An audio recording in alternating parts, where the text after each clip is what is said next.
Hello students, in this today's class we are going to discuss about the vapor pressure of a solution, lowering of vapor pressure of a solution and relative lowering vapor pressure of a solution. Basically, solutions are three types: solids, liquids and gaseous solutions. Depending upon the physical state of the solvent, we can decide the whether it is a solid solution or liquid solution or gaseous solution. If the solvent is a liquid and the solute may be solid, liquid or gas, such solutions are known as a liquid solutions. In the liquid solutions, in the last class we completed solid in liquid type of and gas in liquid type of solutions solubility. Okay, in this today's lecture mainly we are focused in two types of solutions, that is solid in liquid and also liquid in liquid type of solutions. Okay, now here the liquid solvent is generally considered to be the volatile. The liquid solvent is considered to be the volatile, whereas the solute may or may not be volatile. The solute may or may not be volatile. Okay, now here we are considering the solvent is a volatile, whereas the solute is a non-volatile. What is the meaning of a volatility, non-volatility? The volatility, it is the ability of a liquid to get converted into the vapor phase. This is called volatility. If the more tendency of a solvent to get into vapor phase, that is called more volatile. Less tendency to escape into the vapor phase, less volatile. Are you getting my point? Now here, what is the meaning of a evaporation or vaporization? First of all, it is a spontaneous phenomena that occurring in it is a spontaneous process that involves the conversion of a liquid into the vapor. So we know the conversion of a liquid into vapor is a endothermic process. Yes or no? Due to increasing of temperature, the liquid can get converted into the vapor form. Okay, so the evaporation of a liquid is a endothermic process. Okay, now we know in the summer, due to increasing of a earth temperature, the groundwater undergo rapid evaporation or vaporization. Are you getting my point? Now here the theory behind this evaporation, if you see the molecules which are present at the surface of a liquid, they exhibit more kinetic energy, they possess more kinetic energy than the rest of the molecules that are present in the bulk. When the molecules which are present at the surface of a liquid, let's suppose I am taking a one liquid, okay, in a open container, let's suppose now this is a liquid. Now what happens?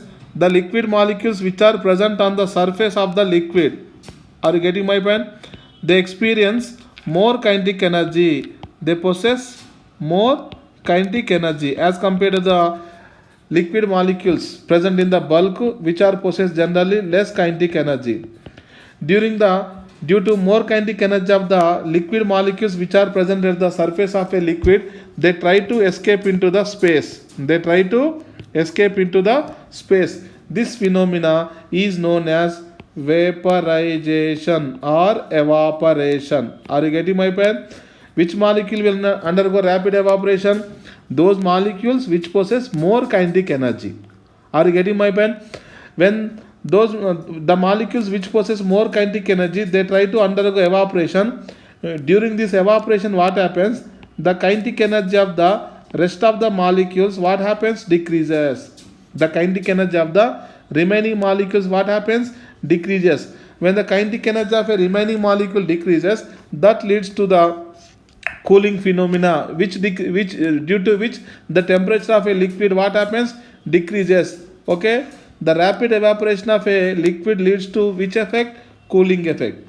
We know the cooling of a water in a mud pot, due to lot of porousness, the water slowly undergo evaporation. Due to evaporation of a liquid water through the porousness of a mud pot, what happens? The liquid water kinetic energy slowly decreases, thereby the temperature of a water decreases, so cooling phenomena occurs. Are you getting my point? Now the rate of evaporation. What is the meaning of a rate of evaporation? How many number of molecules are escaping? How many number of molecules are escaping from the solid phase to vapor phase in a unit time of interval? In a unit time of interval is called rate of evaporation. What is the definition of rate of evaporation?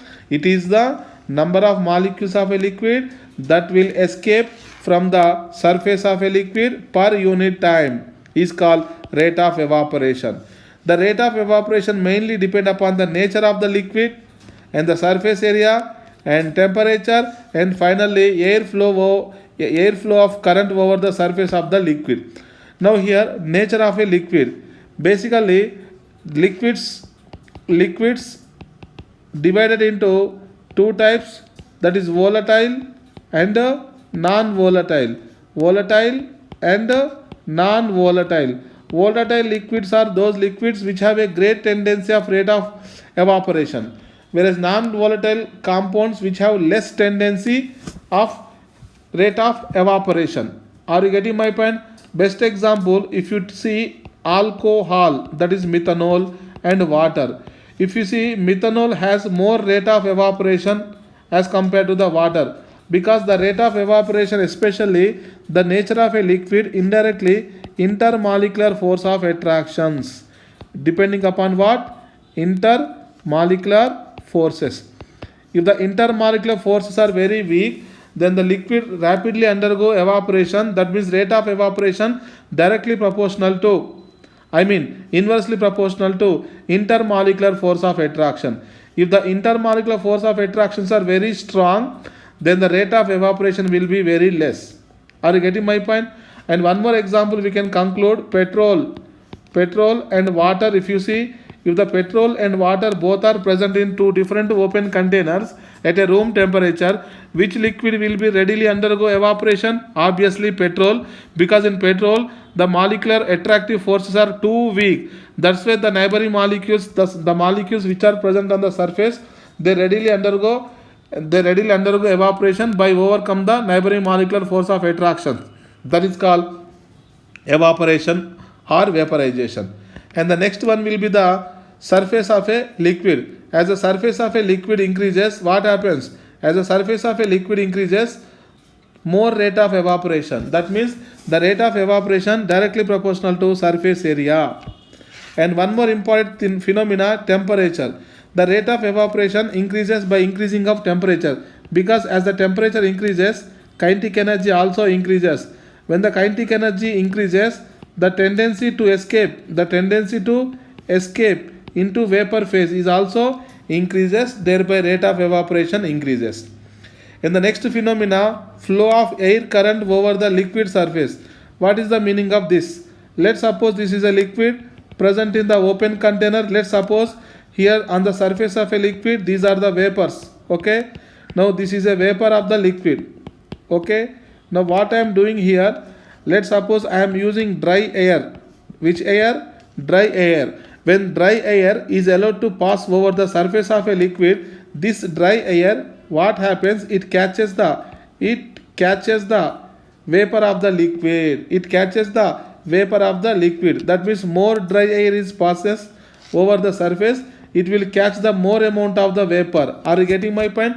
That means more rate of evaporation. More rate of evaporation. This phenomena is used in the crystallization of the sugar from the crystallization of the salt from the sea water in the winter season, in the cold season, because in winter or cold season, due to low temperature, the water is generally not readily evaporated.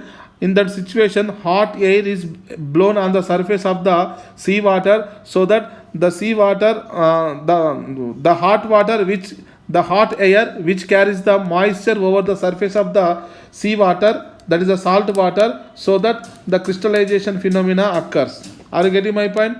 And the next one will be the rate of condensation.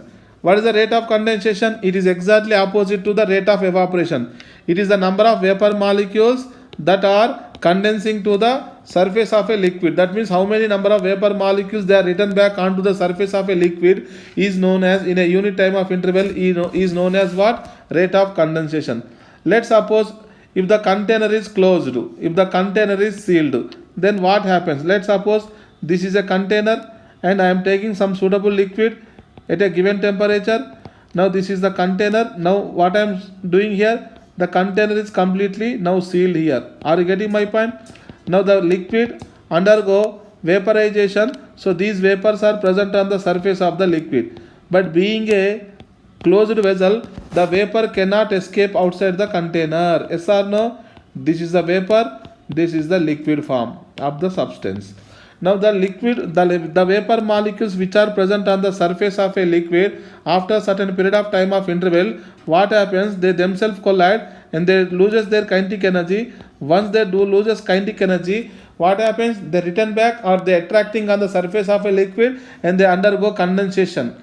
Okay, the number of vapor molecules that are undergoing condensation in a unit time of interval is known as what? Rate of condensation. Rate of condensation. At a particular time of period, rate of evaporation, that is called forward reaction, and rate of condensation, that is a backward reaction. When these two rates are equal in a closed vessel at a constant temperature, then there will be a dynamic equilibrium established. There is a dynamic equilibrium established. Are you getting my point? This is very important. Let's suppose here example I am giving. I am taking a liquid and a vapor. This is a physical equilibrium. Physical equilibrium. Now this is a instrument that is called thermostat, which maintain the constant temperature. Why we use thermostat? To keep the temperature constant. Are you getting my point? That's why we are using the thermostat. Okay. And next one, here liquid undergo vaporization and vapor undergo condensation. There is an equilibrium established. Okay. In this equilibrium situation, the vapor molecules, what they do? They exert some pressure. So to measure the pressure, we are using manometer. In the manometer, there is a mercury. So due to difference in the mercury level height, we can find the pressure, we can find the mercury level height, which is proportional to the pressure of the vapor. Pressure of the vapor. That pressure is referred as the vapor pressure of the liquid. What is the vapor pressure? It is a pressure exerted by the vapor on the surface of a liquid when both are under equilibrium in a closed container at a constant temperature. At a constant temperature. Let's suppose here I am taking one closed container. Okay, now in this closed container I am taking some liquid. Now the liquid molecules undergo what? Evaporation, and after certain time of interval the vapors undergo condensation. That means evaporation followed by condensation. So there is a dynamic equilibrium established. Are you getting my point? So this is the vapor form and this is the liquid form. Okay. So at a certain time of interval, there is an equilibrium established. In that equilibrium, the pressure exerted by the vapor on the surface of a liquid. We know what is the formula of a pressure? Force acting per unit area. So this pressure is called vapor pressure of the liquid. Okay. Now what are the factors that governing the vapor pressure of a liquid? Number one, nature of the liquid. Next one, temperature. And next one, purity of the liquid. Now here nature of a liquid, I told you already, volatile, non-volatile, two types of liquids. In volatile liquids, intermolecular force of attractions are very weak. So rate of evaporation is very high. When the rate of evaporation is very high, vapor pressure is also very high. Are you getting my point? And temperature, as the temperature increases, just I told you, kinetic energy directly proportional to absolute temperature. Are you getting my point? When the kinetic energy increases, the molecules have a great tendency to escape into the space. Thereby rate of evaporation increases, so the vapor pressure also increases. Pure liquid, suppose if any non-volatile component is added to a pure liquid, then what happens? Its vapor pressure decreases. Its vapor pressure decreases when any non-volatile solute is added. Non-volatile solute is added. The vapor pressure of a liquid, what happens? Decreases. It is called lowering of vapor pressure. It is called what? Lowering of vapor pressure. Okay. Now, what are the factors that are independent, which do not affect the vapor pressure? Number one, quantity of a liquid. Next, shape of a vessel. Next, surface area of a liquid. Are you getting my point? Now the vapor pressure directly proportional to what? Rate of evaporation temperature and volatile nature.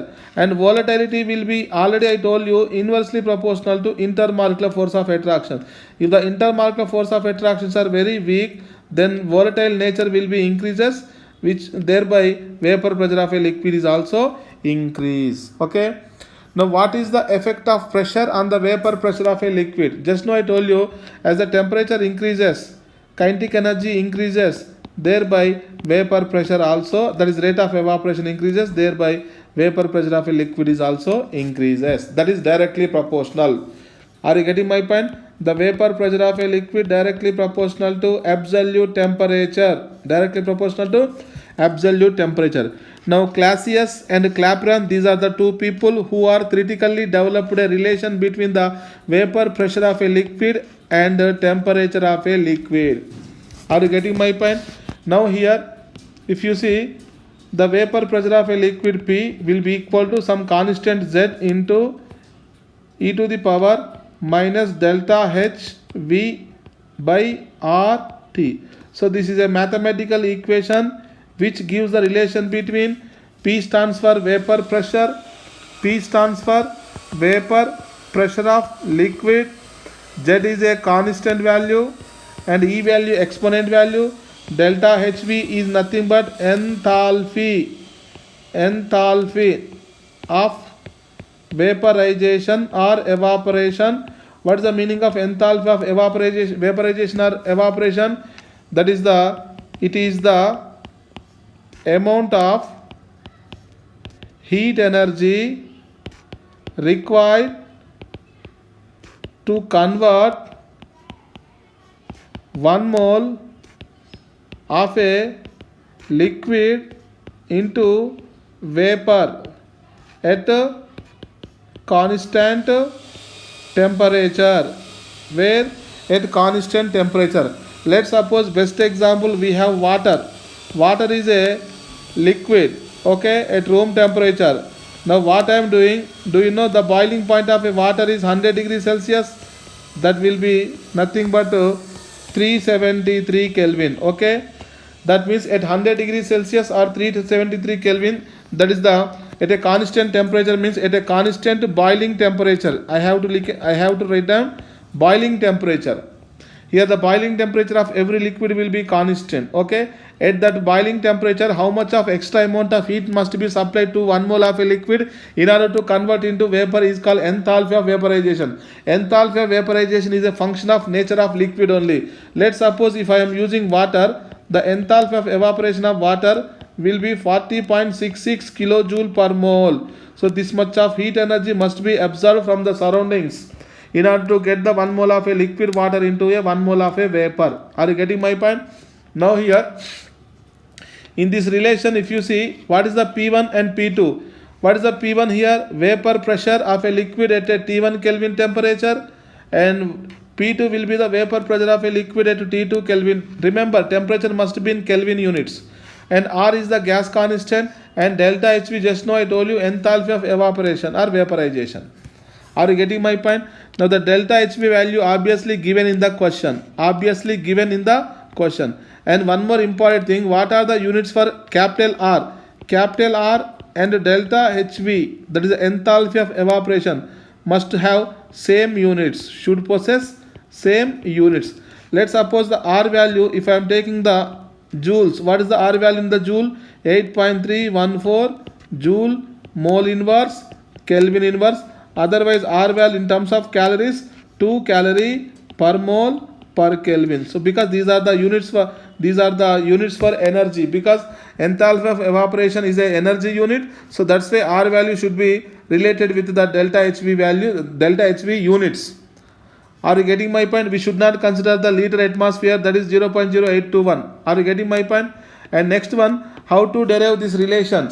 Okay, now from thermodynamics we know Gibbs energy G is equal to H minus Ts, and we know from enthalpy expression, enthalpy H is equal to U plus PV. Enthalpy is a thermodynamic function which involves internal energy and also work form of energy. Okay. Now what I am doing, I am differentiating on both sides. So dg will be equal to du PdV plus VdP, UV differentiation, U into V, V into U, like that, and TS differentiation, TdS and SDT. There is a minus is there, so minus TdS minus SDT. Are you getting my point? Now here, do you know from the first law of thermodynamics? From the first law of thermodynamics. What is the first law of thermodynamics? It is nothing but law of conservation of energy. Okay. Now here, do you know delta U is equal to Q plus W, and in the differential form du is equal to, shall I write dq plus W. Okay. dq plus dw. dw nothing but what? Minus pdv. So from here dq will be equal to, shall I write du plus pdv. Yes, instead of what I am writing here, instead of du, here you see du plus pdv. Shall I write the dq here? Yes.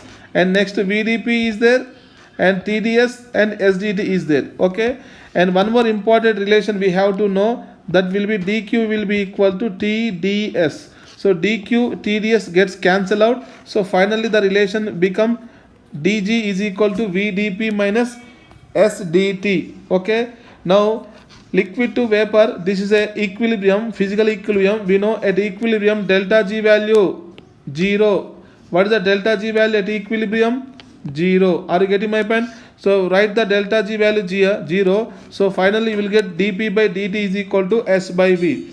Now here I am writing instead of s delta s, and I am writing instead of v delta v, because change in the entropy, change in the volume. What is the meaning of entropy? Entropy is nothing but a random, it is nothing but a measure of randomness or disorderedness. Entropy, that is the randomness, disorderedness, is proportional to the volume, Okay. Now in the denominator, delta V, change in the volume nothing but volume of vapor minus volume of liquid. Change in the volume of vapor minus volume of liquid. Volume of liquid we should not consider, that is to be 0. So volume change nothing but volume of the vapor, that is a gas. Are you getting my point? Now here, if you see, in this delta G is equal to delta H minus T delta S. It is also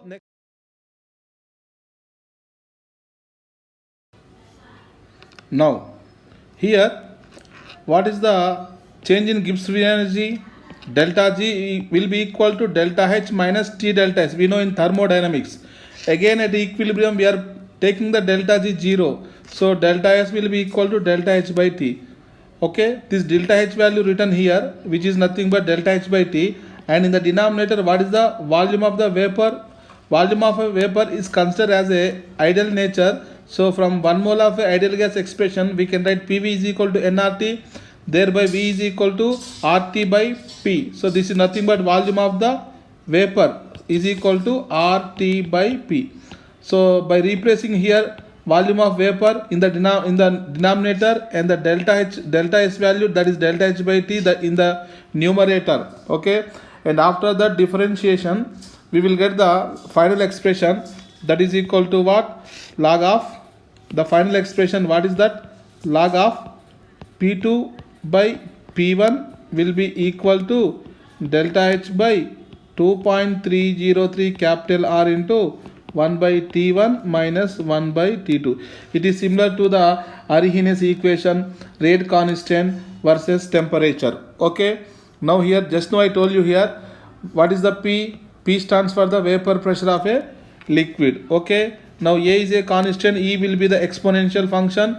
Now the delta HV enthalpy of vaporization of a liquid, and T will be the absolute temperature. Okay.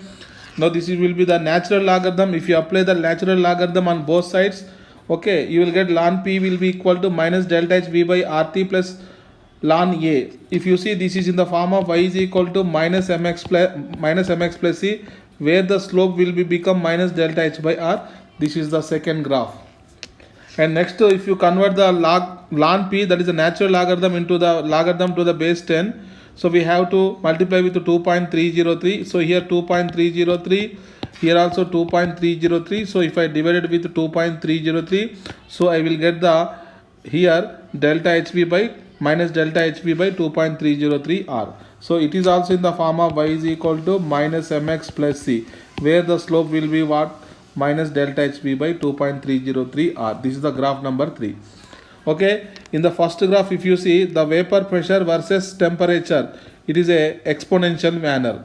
Vapor pressure increases with the increasing of temperature in a exponential manner. Are you getting my point? Now here, what is the meaning of a boiling temperature or boiling point? It is the temperature at where the vapor pressure of a liquid will be equal to what? External pressure. External pressure, okay, is called vapor pressure of that liquid at that pressure only. Do you know what is the external pressure? Unless until it is not mentioned, it is to be assumed to be 1 atmosphere. Nothing but 76 centimeter of mercury level height, otherwise 760 millimeter of mercury level height. Are you getting my point? Here there are two different types of boiling points. Number 1, normal boiling point. Number 2, standard boiling point. Normal boiling point corresponding to 1 atmosphere external pressure, whereas the standard boiling point corresponding to 1 bar pressure. Okay, what is the boiling point definition? It is the temperature at where the vapor pressure of any liquid will be equal to the atmospheric pressure.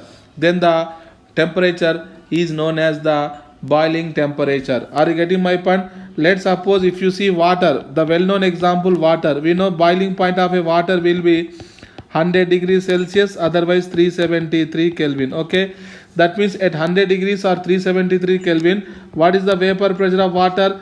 That will be 760 mm of Hg, because the boiling point of water we know, that means at 100 degrees Celsius the vapor pressure of a liquid water will be equal to the surrounding pressure, that is called atmospheric pressure. Okay, now here the diagram, if you see, if you plot a diagram between the vapor pressure versus the temperature, so this is a 1 atmospheric pressure. Okay, so there are different types of liquids. I am taking ether, I am taking acetone and benzene, and finally water molecules. Okay, water liquid.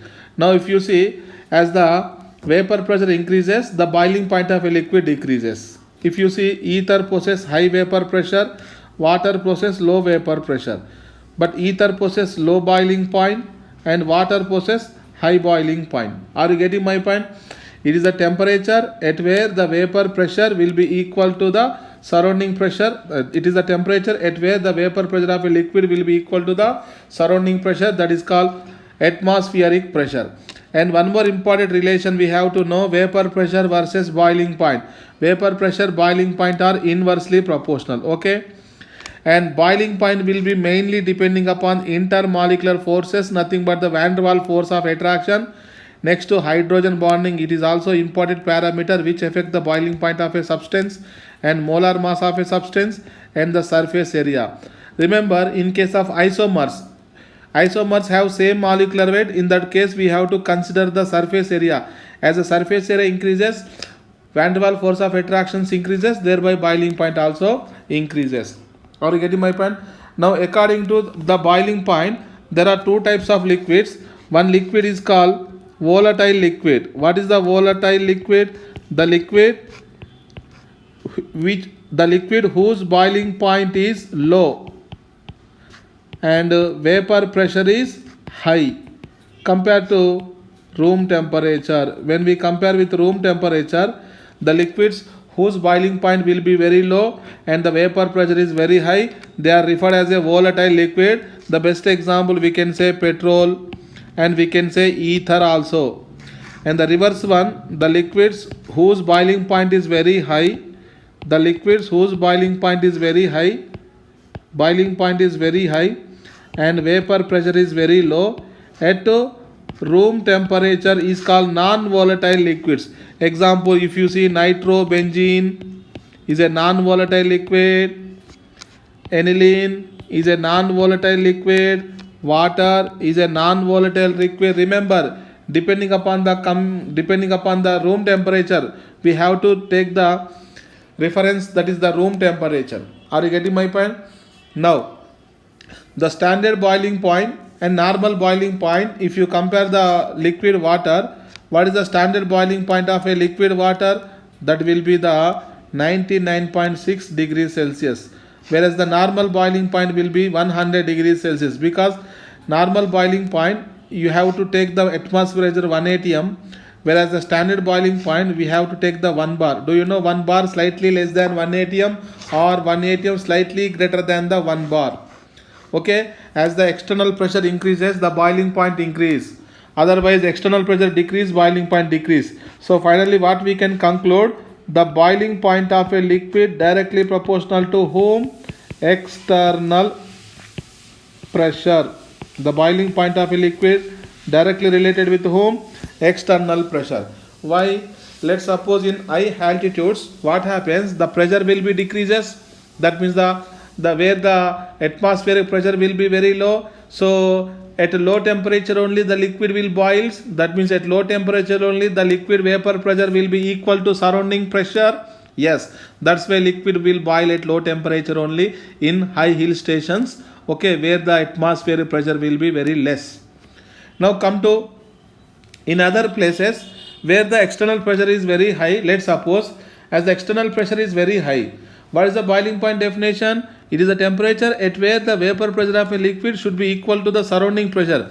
If the surrounding pressure is very high, that means we have to supply more amount of heat to the liquid in order to equal its vapor pressure to the surrounding pressure. Once again, if the external pressure is very high, in order to equal the vapor pressure to the external pressure, we have to heat the liquid to the high temperature. That means the liquid will boils at high temperature, because at high temperature only its vapor pressure will be equal to the surrounding pressure. That means the boiling point of a liquid will depending upon what? External pressure. Depending upon what? External pressure. Are you getting my point? Now, some questions are given here. Write the order of the decreasing order of the vapor pressure. Now here the example I am giving: benzene, toluene and xylene. So xylene I am taking the orthoxylene. There are 3 isomers, ortho, para and meta. Now you tell me out of 1, 2, 3 compounds which has high molar mass? Xylene. So xylene has high molar mass, means it has more boiling point. And next one will be toluene, and least boiling point will be benzene. We know boiling point vapor pressure inversely proportional. So the boiling point order 3 greater than 2 greater than 1. Now the reverse order of the vapor pressure 1 greater than 2 greater than 3. Okay. And one more question: methanol, ethanol, water and ethanoic acid. Do you know ethanoic acid, acetic acid possess strongest hydrogen bonding? Strongest hydrogen bonding among the 4 compounds. That's why acetic acid has very high boiling point. Then after that water. Okay. In methanol, ethanol both have hydrogen bonding, but ethanol has high molar mass. That's why I am next taking the ethanol, and finally last methanol. So 4 greater than, 3 greater than, 2 greater than 1. This is the order of the boiling point. And the reverse of the order of the boiling point is called vapor pressure. There is 1 greater than, 2 greater than, 3 greater than 4. Are you getting my point? And one more question is there: hexane, 2-methyl pentane, heptane, 2-methyl hexane. So there are 4 compounds are given. Do you know in the first compound how many carbons are there here? 1, 2, 3, 4, 5, 6.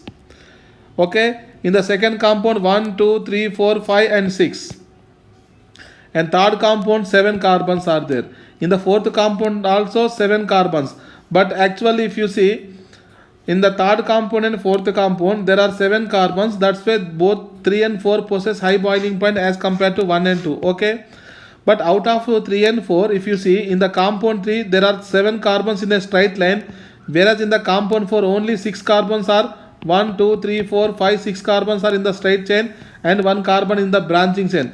More number of carbons in the straight chain, more is the surface area. So compound 3 and 4, compound 3 possess high boiling point than 4. And similarly if you see compound 1 and 2, compound 1 has more carbons in the open chain form.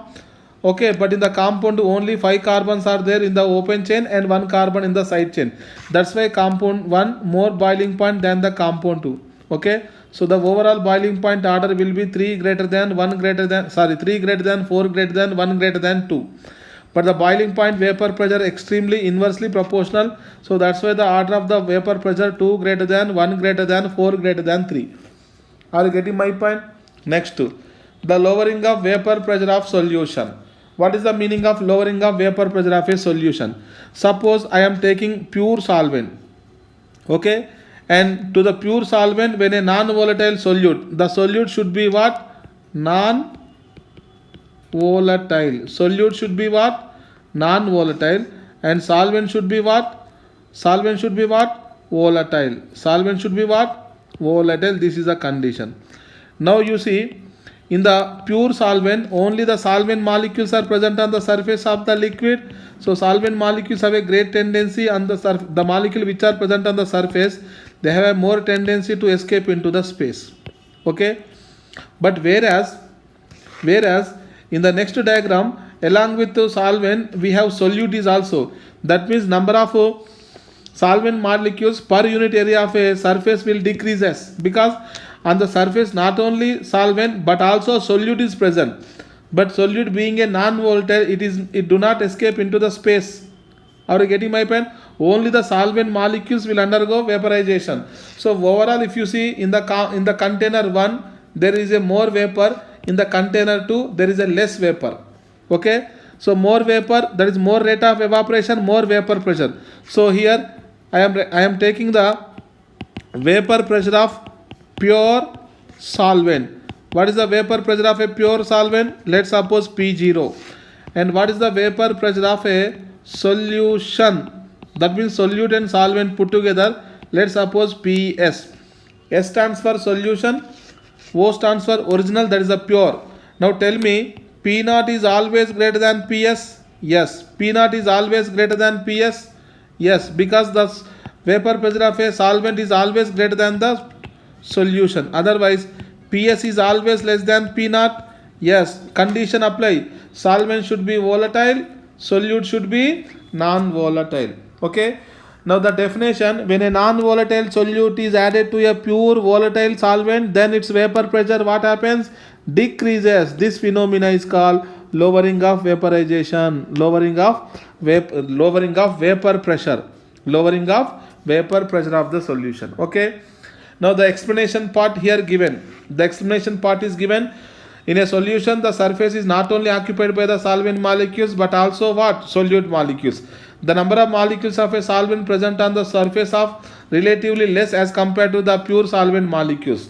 Okay, because some solvent molecules are now replaced by solute molecules. Are you getting my pen? The number of molecules converting into vapor from the vapor form are less.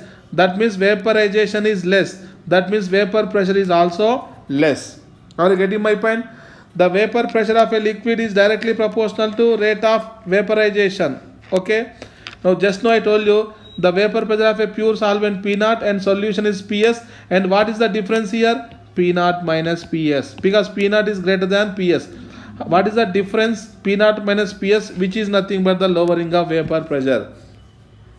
What is the definition of a lowering of vapor pressure? It is the difference between the vapor pressure of a pure solvent and vapor pressure of a solution. Okay. And one more last topic here we have relative lowering of vapor pressure of a solution. Relative lowering vapor pressure of a solution. In short notation, it is represented as a RLVP. Represented as a RLVP. It is a very important. Okay. The ratio between the lowering of vapor pressure of a solution to that of the vapor pressure of a pure solvent is known as relative lowering of vapor pressure of the solution. What is the meaning here? The lowering of vapor pressure of a solution divided by vapor pressure of solvent. Vapor pressure of solvent is known as what? Relative lowering of vapor pressure. So relative lowering of vapor pressure, P0 minus PS will be the lowering of vapor pressure divided by P0, that is the vapor pressure of a solvent. Okay. And some important relations we have. Vapor pressure directly proportional to mole fraction of solvent. Remember, solvent should be always volatile. If the volatile solvent mole fraction increases, rate of evaporation increases, thereby vapor pressure increases. But whereas it is inversely proportional to mole fraction of solute, which is a non-volatile. Solute is a non-volatile. Solvent is a volatile. Okay. And one more relation, vapor pressure we know directly proportional to absolute temperature. Even lowering of vapor pressure is also directly proportional to absolute temperature. But whereas the lowering of vapor pressure directly proportional to number of moles of solute, because as the number of moles of non-volatile solute increases, number of moles of non-volatile solute increases, that means PS value too small as compared to P naught, but whereas the P naught minus PS value increases, because when the PS value decreases, P naught value constant, so P naught minus PS overall value increases. Okay, and one more last important relation. What is the relation here? RLVP is directly equal to relative lowering of vapor pressure of a solution is directly equal to mole fraction of non-volatile solute. It is known as a Raoult's law. Raoults, Raoult's law. We will discuss in the next class what is the Raoult's law and what are the significance of Raoult's law. And one more last one relation we have, that is the relative lowering of vapor pressure is independent on the temperature, because lowering of vapor pressure depending upon the temperature, and the vapor pressure of a pure solvent is also depending upon the temperature. So the ratio will be independent on the temperature.